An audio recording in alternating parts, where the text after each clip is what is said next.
Hey guys, what's up? Just before we get started, if you guys didn't see me on Rob Treck's channel last week, Saturday, I did a live stream with him talking Micro Four Thirds and gas and stuff like that. Go check it out. If I remember to do it in post, I'll link it up here somewhere. But I need to get rid of this mic. See this? These Rode, they work fine. There's nothing wrong with them. Well, except this. Like, you just bump that and the fuzzy comes off. And so when you're trying to do stuff outside, you get a ton of wind noise. And on top of that, this is like an analog only thing. So it goes in a 3.5mm headphone jack, I think. Correct me if I'm wrong on that. And so when you do live streams, you need a digital. So I need a USB-C connection. And I know the DJI mics, they have 2 microphones, which also would be interesting. But they're kind of expensive. So I'm on the hunt for a replacement to this, because it kind of drives me crazy. Okay, that aside. All right. If you guys did happen to watch that live stream I did with Rob Treck, one of the things that kept going back to, one of them was that printing's kind of the great equalizer. I believe that to be true. And the second thing was the size of your kit really matters. And a little bit of a caveat to that, meaning if you're someone like me who's a hobbyist, or you're on vacation and traveling, or whatever, anything besides like a professional photo shoot, and even then I think size does matter in these camera kits, convenience is king, because I think what you find a lot of people do is they buy these bigger DSLR style cameras, they buy like this bigger lenses, and then they use them for once, twice, 3 times, the novelty wears off, and it sits on their shelf most of the time, and you never really get the better images or the images you want because you're not carrying the camera with you. And I think carrying the camera with you is one of the key components, maybe the main component you have to consider when buying a camera. I've said this in other videos before, this isn't something new to you guys. So I thought today I would expand on that a bit, because as I've returned to Micro Four Thirds, part of the benefit is size. And one of the things I've found myself kind of struggling with is getting some of the faster lenses to get that shallower depth of field and some of the optical benefits that I want comes with a size impact. I mean, the EM1 Mark III, by all means, that I'm recording this on now, is not a big camera, but it's also not a small, super compact camera. You start putting bigger lenses on it, like the 1.2 primes, or you start putting some of the bigger zooms on it, it becomes just as cumbersome as anything else in most times. Now, there's other benefits to the Micro Four Thirds setup that I think you get over full frame in some ways, but from this perspective only, it's a problem. Okay, you guys get it. So, I think one of the strengths of Micro Four Thirds is returning to its strengths from the origin of what it was, and that's its small size. And so recently, I picked up this oldie but goodie GX85 Lumix. Now this camera right here can be bought from B&H Photo or anybody else with the 12-32 kit lens and the 45-150 kit lens, which are not barn burners by any means, but they kind of get the job done, for $597 brand new. And I really like this camera. It's built well. It's got the rangefinder aesthetic I like. It's got a pop-up flash in it, all the different things. And we'll talk about this more in another video. But part of my thought was, this kind of gives me the Leica-esque, please calm down in the comment section. I'm not saying it's a Leica. The Leica-esque feel of a rangefinder, kind of like I liked with my Fuji Xe4 and Xe3s in the past. And I can put some small primes on it, get some good images, and carry this around. And part of the other thing is it's only $500 with the lenses. If I break this, like, I care, but it's not detrimental. I'm not dropping a Leica M10 or M11 off the edge of a building. I talked about this in Rob Treck's live stream. So today we're going to talk about kind of what I think the limit is. Now, there's typical sizes when it comes to slings and things you want to carry around.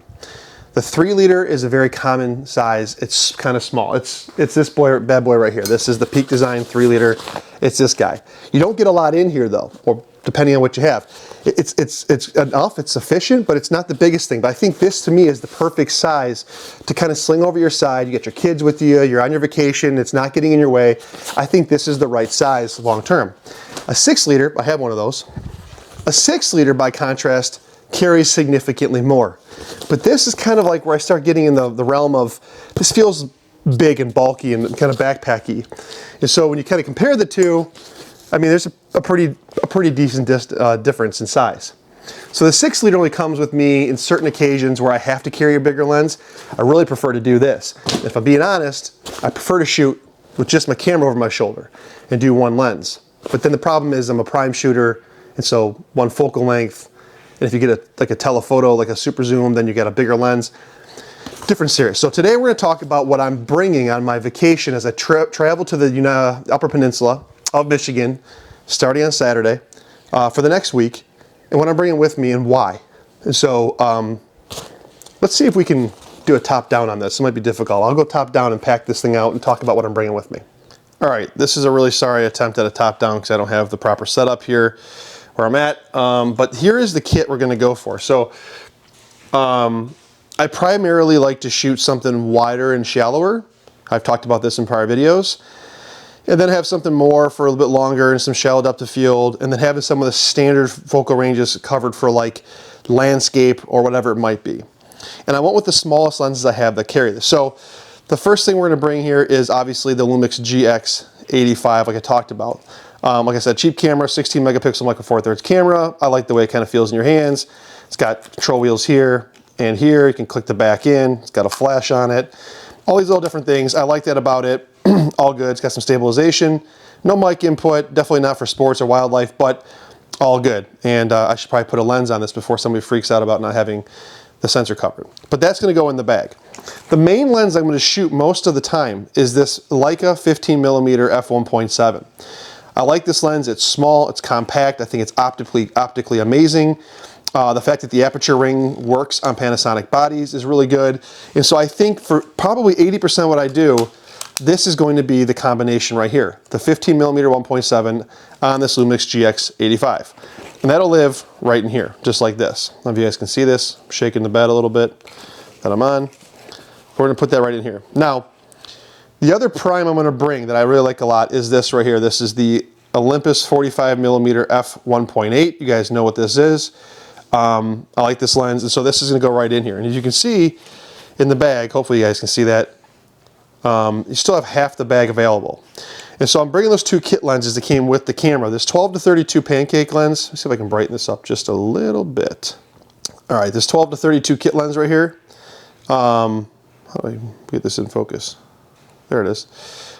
This thing's pretty cool. I mean, this is not going to be any bokeh, but it is a very, very sharp lens. It's a cheap lens. Yes, it's a plastic mount, so that's not fun, but it doesn't matter because it works. And it's one of those, you know, extend to activate lenses. You guys have seen this. You can get these super cheap, but this lens is really super sharp. And so if you use this for like just landscapes where depth of field is what you want, man, you shoot this thing at f4 or f5.6, you're getting all the sharpness you could want. And it's got 12-32, which is 24-64 equivalent focal range. So I'm throwing this in the bag. It's worth to have it. It's got optical stabilization in it, so you pair this with the camera. It does a really good job of kind of having some stabilization. All good. Again, plenty of room in here. You guys see this, right? And then last but not least is going to be this little 45-150. This I don't think optically blows anybody's socks off, but it does a pretty good job. So you've got 90-300 here. You got a metal mount, so you know it's pretty decent, and it's not very big as well. You know, extends out, but it's not huge. Got the lens hood on there. And so from, you know, in this kit right here, I've got everything from 30mm equivalent to 300mm equivalent. And that's all going to fit in here, just like this. I got plenty of room. It's not jammed up or anything. And the reality is most of the time this camera will be over my shoulder. And I think this is pretty essential because the only difference here, right, could be that you want to go wider than 30mm. The lens I have that does that is recording me right now. That's the 9mm, the Leica 9mm lens. And I am going to bring this a little bit because, well, I'll talk about that in a second. But I think with this kit right here, you could get a lot of damage done. I think you could stick to the primes mostly. If I get in a situation where I want to shoot landscape and depth of field is important, I can stop these lenses down where they're really sharp. I've got a lens here that does a really good job. It's small, and I've got this here, which is some telephoto. Sometimes I like to shoot landscape and telephoto. And so that's what we're going to do. Now, like I said earlier, I alluded to this. I'm being a little bit disingenuous because I am going to be bringing the bigger backpack. I kind of have to, if I can get you guys to see this, because I need to bring my work laptop with me, and I want to record some vlogs for you guys while I'm out there. And so I'm bringing this EM1 Mark III. I'm recording this on right here, and then like a 9mm. It's going to come with me because the backpack has to come with me for the laptop, and I'm going to record some videos. If you're not a YouTuber though, you don't care about that, you don't need to bring this part of it because the video part is not necessary. So the EM1 Mark III is going to come with me with the 9mm on it for video purposes. And also, if you guys might notice in here something I haven't talked about, I have the DJI Mini 3 drone that I think I'm gonna play with a little bit while I'm up north and see if I can get some cool shots of waterfalls and whatever. All right, so that's my kit for this trip to the UP, and it's mostly documenting travel and be with my kids, trying to go to like the Mackinac Island, and we're gonna be doing some camping, and I got some waterfalls I wanna shoot. In fact, I'll put the picture up right here. There's a picture I took with the GX85 and a 20mm 1.7 that I took a long time ago. I do have it printed, it's hanging in my bathroom, but I look at it and it sucks. It doesn't suck, it just can be done way better. And now I know a lot more. This is from like 4 or 5 years ago. I know a lot more now. We're going to redo it, so that's part of the reason why GX85 is coming with me as well. We're going to kind of have a little video about that. But I really think having a kit like this is super powerful, right? Now the alternative, if you're a full frame shooter or even an APS-C shooter and you want you have a little bit bigger setup because the body's bigger and stuff, you could put something like a 28-200 plus a prime in here, it'd get it done. The problem with that I found in my mind from the way I shoot is that I prefer to have the prime on there most of the times, okay? And I just like to shoot through a prime, I like to look through a prime, and you find yourself kind of wanting or wishing you had another focal length or other focal lengths, and you end up bringing like the bigger lens anyways. And so it kind of messes with me a little bit. This gives me like three very small lenses, of which one is a zoom lens, and then that 45-150 is probably my least used lens on the trip, but you know, it could come with me. So I could literally take this GX85 with the 15 on it over my shoulder and throw the 45 in my pocket and not even bring this at all. So this just gives me a little bit of flexibility, keeps the kit super small, and if I wear this, because I want all 4 lenses, I'm not very burdened. Of course, I'll throw microphones with me in here as well because I need it for videos, but nonetheless. Okay, so I felt like I rambled a lot on that. Hopefully when I edit this, I can fix some of my ramblings. But do you guys does it make sense? I think people get stuck on a lot of the gear stuff, as do I very much. And in reality, when you look at stuff like, see this wall right here? This wall, it's full of pictures. This wall of pictures behind me, they're all over my house. They're shot with all sorts of different stuff. Cell phone, micro four thirds, medium format, full frame, Leica. And when you print them, film, when you print them, it's hard to tell a difference. Honestly, it really is.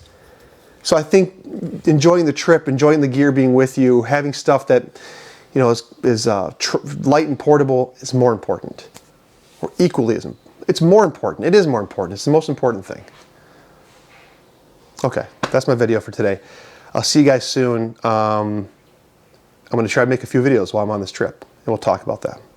Thanks for watching. See you next time.